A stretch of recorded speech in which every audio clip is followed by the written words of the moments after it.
ये जो बैठे हैं या खलीफा जो यहाँ लूट कर रहे हैं, भाई इनके भी तो पास जाओ, इन लुटेरों से भी तो बात करो। भाई तुम दवाई लिखी हुई ऐसी लिखते क्यों नहीं भाई कि जो सारी जगह मिले जनरली को और सब जगह मिले। भाई एक तरफ प्रधानमंत्री जी ने वो चला रखा है कि आयुष्मान कार्ड तो वो है ही नहीं पब्लिक गरीब के लिए, वो तो अस्पतालों के लिए बना, जन औषधि के लिए। एक तरफ सरकार कहती है कि वहां पर दवाई मिलनी चाहिए और दूसरे तरफ ये खुलेआम धड़ल्ले से ये कहते हैं कि बाहर की दवाई मत ले आना, अगर ले आए तो तुम ही जानोगे और तो मर जाएगा तुम्हारा। ये तो ब्लैकमेलिंग है। या दूसरी चीज क्या कहते हैं, ये सीएमओ साहब भी जानते हैं कि भाई तुम एक काम करो, इसका इलाज वहीं करा ले जा, ऐसे बोल देते हैं। और उससे कितने लड़के लोग, हमारे नए नए लड़के मौत तक खो जा रही उनकी। बताओ बात सही है गलत? कोई जरूरत। रुको और आप, मैं नहीं यहाँ पे सबके सामने कहना चाहता, आपका काम ऐसा है कि आप लोग उन्हीं से मिली भगत करके आपकी सेटिंग से वो दवाई सीएमओ साहब बिगड़ी है। आप बताओ कैसे इंजेक्शन या कैसे कैप्सूल किसी मेडिकल स्टोर पे 15 साल 16 साल के बच्चे को, आपने बताओ पिछले एक साल में कितने मेडिकल स्टोर ऐसे पकड़े जिन पे ऐसी दवाइयां बिक रही है? बता दो सब। देखो पिछले एक साल के अंदर नेताजी हमने जो है 35 स्टोर के लाइसेंस कैंसिल किए जो हम ऐसे मिले। और किस वजह से किए? उसमें ये भी घटना शामिल थी कि उसके यहाँ पे जो ऐसी दवाइयां जिनका दुरुपयोग हो सकता है नशे के लिए, वो उन्होंने जो है बिना पर्चे के दी। ये उसको रिकॉर्ड नहीं दिखा पाया, हमने कैंसिल कराई। और नेताजी जो दवाइयां हैं वो तो किसी बीमार के लिए ही हैं। यदि उसका दुरुपयोग हो रहा है तो यदि ये दवाइयां बंद हो जाएंगी तो मरीज को भी नहीं मिलेंगी। ना बंद करने, किसने कही मैंने बंद करने को दी? मैंने सिर्फ ये कहा कि आपको वो पता होते हुए हम कई जगह की सूचना देते हैं अधिकारियों को जी। और आप जितने लाइसेंस हैं आप चेक करो डॉक्टर के यहाँ, जो उसने मेडिकल स्टोर अपने ही क्लिनिक पर खोल रखा है, ऐसे लोगों की सूची हमें दे देना, कल अभी बैठे हैं जी। और कितने लाइसेंस आपके हैं उनके। दूसरा नंबर, आप ये बात क्यों सुनिश्चित नहीं करते अस्पताल में जाके कि भाई तुम दवाओं क्यों बना रहे हो उनसे? आप एमआरपी चेक करने का आपका अधिकार है, भाई आप उसमें ड्रग्स में हो जी। वही एमआरपी का एक बढ़ी हुई एमआरपी, एक घटी हुई एमआरपी, यही खैर नगर में उसी तरह की डोज सस्ती और यही अस्पतालों में वो 10 गुनी महंगी। जी नेताजी, मैं इसमें ये कहना चाहूंगा कि सरकार जो है ड्रग प्राइस कंट्रोल ऑर्डर के तहत जो है मैक्सिमम रेंज फिक्स कर देती है और उससे नीचे कोई कंपनी अपनी दवा, मतलब यदि उससे ज्यादा है तो वायलेशन है, वो सेंट्रल गवर्नमेंट को भेजा जाता है, कंपनी के ऊपर कार्रवाई होती है। लेकिन उस मैक्सिमम रेंज से नीचे यदि 10 रुपए किसी गवर्नमेंट ने फिक्स करा तो कोई कंपनी 9 भी रख सकती है, कोई 8 भी रख सकती है, कोई 5 भी रख सकती है।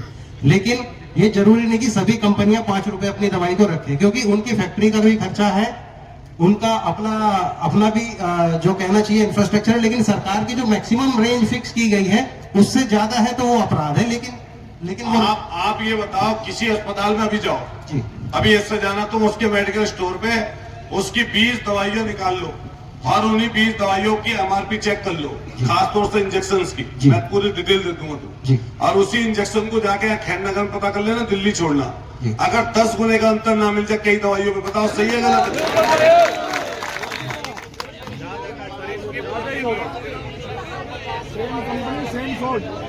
उसी कंपनी का एमआरपी उस पर भी 2850 था या 600 लिखा था। वो पप्पू यादव है या पप्पू यादव चला गया उसका। ठीक है नेताजी, उसको भी चेंज नहीं कर रहे, कंपनी चेंज नहीं कर रहे, हम एक उत्पाद की बात कर रहे हैं कि ये माइक यहाँ तो दे रहा हूँ मैं 100 रुपए का, और ये माइक अस्पताल में दे रहा हूँ मैं 1000 रुपए का, तो ये अंतर क्या है? 25%। अरे आप वो होता है ना आपका मास्क होता है जी जी, वही मास्क 45 रुपए का, और वही मास्क आप जाओगे अरे 500 400 350। ये चीज आपको दिखाई क्यों नहीं नजर आती? ये जनता जो है इंजेक्शन 400 रुपए का, ऐसे कैसे हो जाता है? ये देखो मैं बता रहा हूं, आज आप पहली मीटिंग में हम किसी में नहीं आए। हम लोग इस बात के लिए भी सीएमओ साहब से लड़ते रहते थे कि इस बात के लिए सीएमओ से बात करो। आप हमें अपनी जो यहाँ पर जो 100 दवाई बिक रही है, जी हम आपको पूरी सूची सौंप देंगे, जी जी और उनमें जो भारी अंतर है, जी ऐसे जितने अस्पतालों के मेडिकल स्टोर हैं, एक पे भी जब पाओ तो उसका कैंसिल होना चाहिए। बिल्कुल बिल्कुल होगा होगा। कितनों को करें ऐसे दवाई जो अंतर है दवाई को, बताओ कितनों को कार्रवाई करी तुम?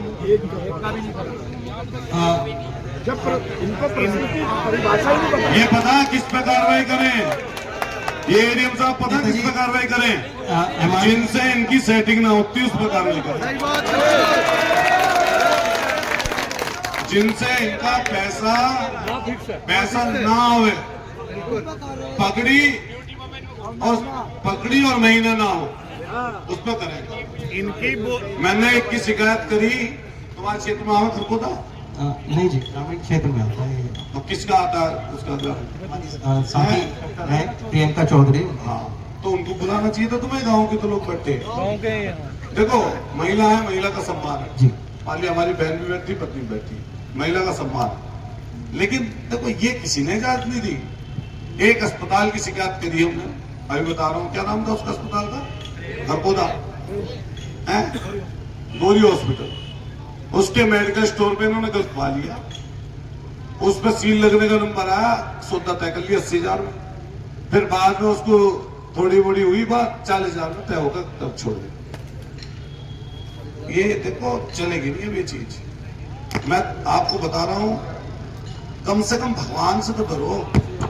ऐसी दवाई, ऐसी चीज जो आपको दिख रही है कि जनता इसमें लुट रही है, खप रही है, मर रही है, यार अपने पैसे के प्रति थोड़े तो ईमानदार रहो। मैं अपने पैसे के प्रति सोचता हूं कि मेरे से कोई ऐसी चूक तो नहीं होगी, मुझसे ऐसी चूक ना हो जाए कि किससे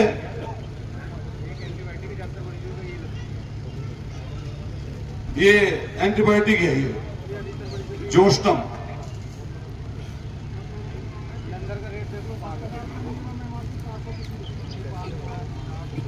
अच्छा। अरे पप्पू यादव चला गया हमारा, नहीं तो भी सारी चीज बताता, वो तो बहुत इसमें। हाँ इंस्पेक्टर साहब सुनो, ही बताओ, आपने अभी ये कहा कि बहुत सारे उस पर कार्रवाई करी, ठीक है, तो जिन पे कार्रवाई करी वो तो कैंसिल ही होंगे। हाँ वो कैंसिल हुए हैं। बाल तो नहीं हुए? नहीं बाल नहीं। तो एक तो ये सूची दे देना जिन्हें कैंसिल करा वो कैंसिल ही है, और जिस पे कराया वो बहाल करे, उन्हें ये भी बता देना कि वो बहाल क्यों करे। और दूसरी बात एक ये बता देना, आपने बड़े हॉस्पिटल जो है मेरठ के कितनी विजिट करी उनमें, बड़े हॉस्पिटलों में, वो दे देना बस। ठीक है ठीक है। अगर बड़े हॉस्पिटलों के मैं नाम बताऊं, अभी चले जाओ, आज तुम शहर में हो, आज चले जाओ न्यूट्रीमा में, आज, और आज चले जाओ जिसका तुम्हें नाम पता हो बड़े हॉस्पिटल का, भैया मेरा किसी हॉस्पिटल में, और आज जाओ एडीएम साहब इन्हें भेज दो, इनके साथ एक आध अपना नायब जो भी कोई हो जाता है इससे या जो भी, उसको भेज दो, उसको भेज के कम से कम कुछ अस्पतालों में जाके इसको चेक कर आओ, ठीक है जी, कि भाई 10-5 दवाई ऐसी क्या क्यों हमें वो मना रहे हो तुम। देखो ये दिवाली आ रही नजदीक, दिवाली आ रही नजदीक, मेरे पे जितने मिठाई के डिब्बे हैं, मैं एक क्षेत्र का विधायक और जिले में पश्चिम में लोग मेरे जानने वाले, ठीक है जी, मेरे डिब्बे गिन लियो तुम, अब तुम इनके डिब्बे गिन लियो। अगर एक मेडिकल स्टोर वाला नहीं मेरे पे जो आ गया, मैं उल्टा भी दे दूं तुरंत ही दूसरे को, एक ले लिया एक को दे दिया, और जो अपने दौर रखा उन्हें एक्स्ट्रा दे दिया। ये ऐसा हुआ, मैं एडीएम साहब तुम तो थे वहां बिजली विभाग पे, तो मैंने ये बोल दिया, मगर बहुत बड़े बड़े डिब्बे आ रहे हैं बिजली विभाग में, सीधे एमडी की तरफ जा रहे हैं। तो फिर जो है उन्हें पता नहीं डिब्बे वालों कैसे पता चली, फिर उस रास्ते से जाने बंद हो गए, फिर पीछे से आने शुरू हो गए। दिवाली का टाइम तो था वो, दिवाली का टाइम था, फिर पता नहीं कहां से आ गए। एक हमारे यहाँ वो थे पंकज जी डीएम, तो मैं गया उनसे, हमारे संबंध अच्छे थे, संबंध इनसे भी सबसे अच्छे हैं, तो मान लिया बात है, मैं अपनी बात करूंगा, वो अपनी बात करेंगे, संबंध कई लोगों से अच्छे होते हैं, एडीएम साहब से भी अच्छे हैं, बहुत मधुर आदमी है, मालिक किसी से लड़ते ही नहीं, और सामने वाला लड़ना चाहो वो ना लड़े। तो हाँ, तो मिठाई का डिब्बा मैंने देना, देखो जी मैं मिठाई पंकज यादव का मिठाई लेता, मैंने की मिठाई तो ले लो जी, मैं कौन सा रिश्वत दे रहा हूँ तुम्हें। नो एक शर्त है, क्या शर्त है, नो मैं उल्टी दूंगा दूसरी मिठाई। एक डिब्बा मैंने दिया, एक डिब्बा उन्होंने मुझे दिया। तो ये जो उनसे मैं बात कह रहा हूं, जब कोई आदमी किसी को गिफ्ट देना आवे ना फालतू वाला, वो उसी को देना आवे बड़ा गिफ्ट, जिससे नहीं लगे कल को माल कुछ मिल सकता, बचत हो सकती है कुछ। मैंने बहुत देखे लोग, अगर मान लिया कोई मुझे सोने की गिन्नी देके जा रहा, सोने की गिन्नी कितनी होगी, कम से कम 60-65 हजार की तो होगी, तो वो ये तो सोचे बैठा होगा अपने दिमाग में कि कल को इससे कुछ जरूरत पड़ेगी तो कल कुछ मामला। एक डोलो कंपनी है, डोलो, ये सारे डॉक्टर डोलो डोलो लिख रहे हैं। ये दरोगा जी खड़े होंगे, इन्होंने खाई होगी डोलो गोली, सिपाहियों ने, सबने डायरेक्ट तुम लोगों को 650 mg पे पहुंचा दिया इन्होंने, 250 से 650 पे, मरो या जिंदे रहो, तुम्हारी और हमारी जिम्मेदारी अपनी। भैया ये इंजेक्शन है मैरोफ्लेम, ये इंजेक्शन 1625 रुपए का ऊपर मिलता है जिला जसवंत राय में, ऐसी अग्रवाल से, और बाहर ये मिलता है 232 रुपए का। मैडम कोई भी आदमी यदि अपनी चीज फ्री में भी दे सकता है, इसका कोई नियम नहीं है। मेरी बात सुनिए मैडम, 5 देखिए होटल जो है खाने में ये एडीएम साहब भाई दिखवाएंगे मैडम इस चीज को। ये इन्होंने इंस्पेक्टर साहब ने बिल्कुल ठीक बात कही कि कोई अपनी चीज को फ्री में दे सकता, एक आदमी से फ्री दिखवा दो।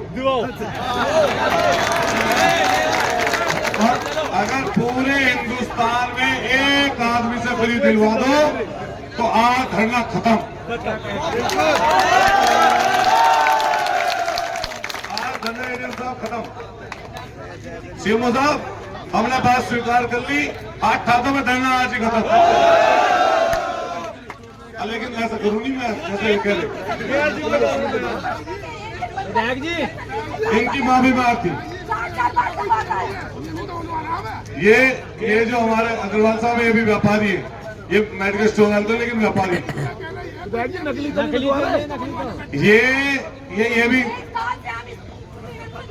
ये एडीएम साहब ये भी कह रहे हैं कि ऐसा भी हो सकता है कि नकली बिक रहे हो, जो सस्ते दे रहे तो नकली बिक रहे तो छापा डालना,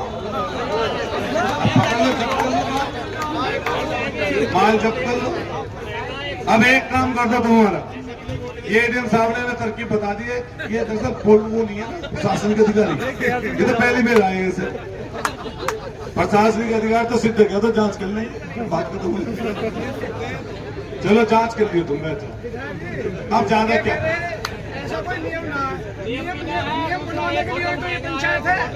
एक सब लोग बैठे हैं जी।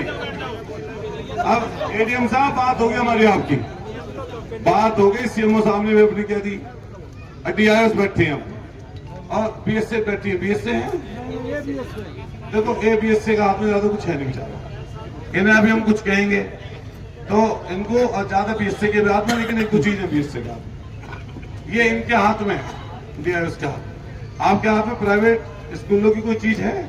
नहीं मैं पूछ रहा हूँ जिससे भाई मुझे अंदाजा है, मतलब भाई ऐसे भी तो हो जाएगा ना हो हाथ में भाई, जैसे इनके एपीएससी को उन्होंने पहले कह दी कि भाई एपीएससी के हाथ में बेचारों कुछ है नहीं, तो सनोज भाई मैं मालिक ने कहता कुछ बात, तो इन्हें क्या कहूँ, बीएससी होते तो उनसे कुछ कहता, तो इनसे क्या इनके अधिकार क्षेत्र में